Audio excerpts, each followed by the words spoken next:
Hello everybody. Again today we are here for a writing lesson.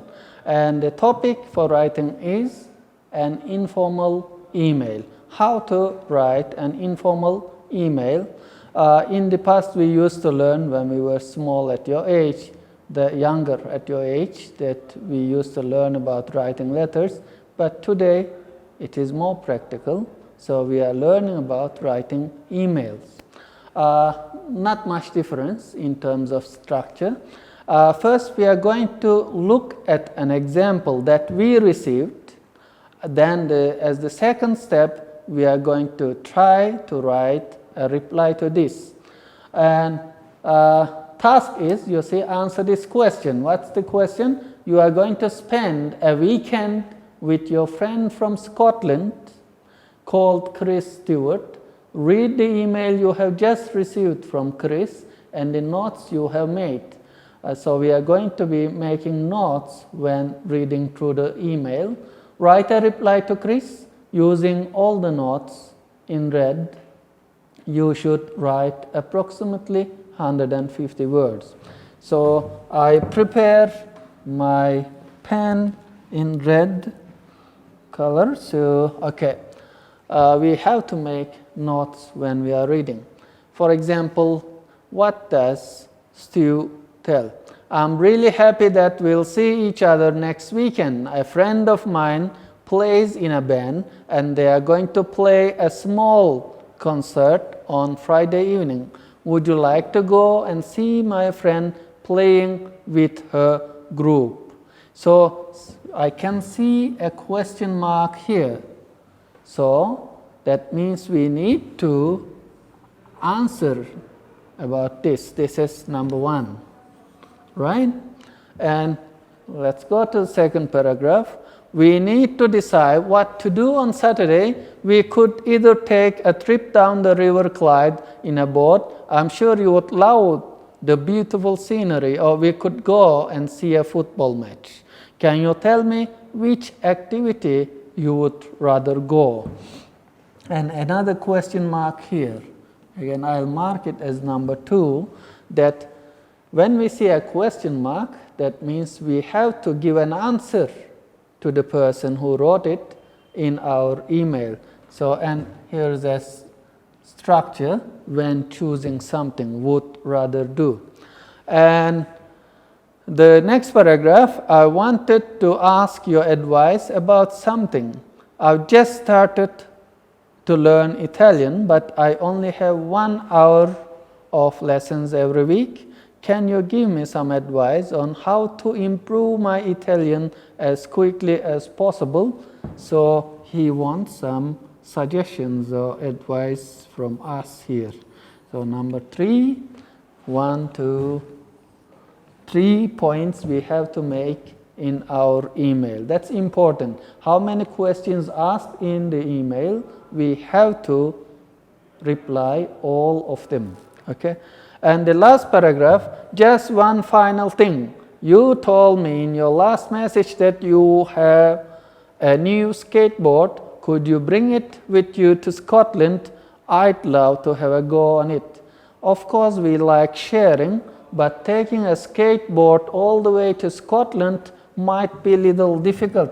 This also I'm just marking here number 4. So when we write an email to Chris, we have to pay attention to these 4 things, right? 4 paragraphs, 4 questions. So when we write, we will write 4 answers to all these questions. I'll just clean this board here, then go to the next slide. And here are the top tips to write. First, use formulaic expressions to start and finish your email. For example, for an informal email, we can start like, hi Chris, hello Chris, or something like that. And finishing again, yours truly, with love, or something, and we sign our name. This is the formula at the beginning and at the end of the email.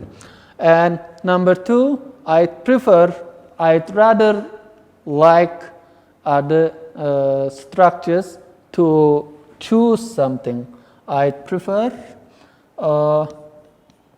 I'd rather, do, or whatever. So these are two structures. This D means would, right. And number 3, use informal language, because we are not writing a job application or government office or any company. So we can write little bit informal in a chatty style. Here number 4 also there.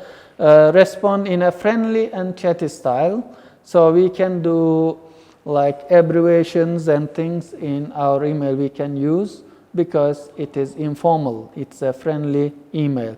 And number 5, use a variety of structures for giving advice. And number 6, respond all the points addressed. We marked 4 points to address. So in our letter, we have to respond all the 4 letters. Again, I'll just go to the next, but before that, clear the page, yes. And yes, we go to next. Here it is. I kept it ready for you. You see subject, reply, coming to Glasgow, to Chris Stewart, and hi Chris. We can start to friends like that. If we are writing a formal one, it has to be like dear Mrs. Sanders or something. Thanks for your email. It's great to hear from you. I can't wait to come and visit. That's a nice introduction and entry to our email. Then the second thing, so about Friday, you see there was a point, the question about Friday night, that his friend was playing something in a band or something. So would you like to see or not? Yes, I would love to see your friend's band. What kind of music do they play? I'm thinking of starting my own band, so it will be good to meet your friends and ask them about it, how it goes like. So on Saturday, there were 2 items to choose from. One was a boat trip, one was the football. So we can show our preference here like this. I prefer to go on the boat trip on the river. I'm not really a football fan, to be honest. The boat trip sounds much more chilled out. So points 1 we prepared, and points 2 already attended. And point 3, so you are learning Italian, and he was asking advice from him. I'm impressed. Why don't you? This is one way of giving suggestion. Why don't you try and find an Italian to practice speaking with? If you find someone who is learning English, you could do a language exchange. It's the best way to learn. You should try this another way of giving advice, to read some books in Italian as well. And this was the point 3. And the last point here is, you asked about my skateboard. I'm sorry, but I can't bring it with me to Scotland. I've got loads of stuff and it's too big to fit in my suitcase. When you reject something, it's always kind to give an explanation. So it's not like just rejecting rudely. Okay, that's all for today, and I hope you could do better writings hereafter. Thank you very much. Bye.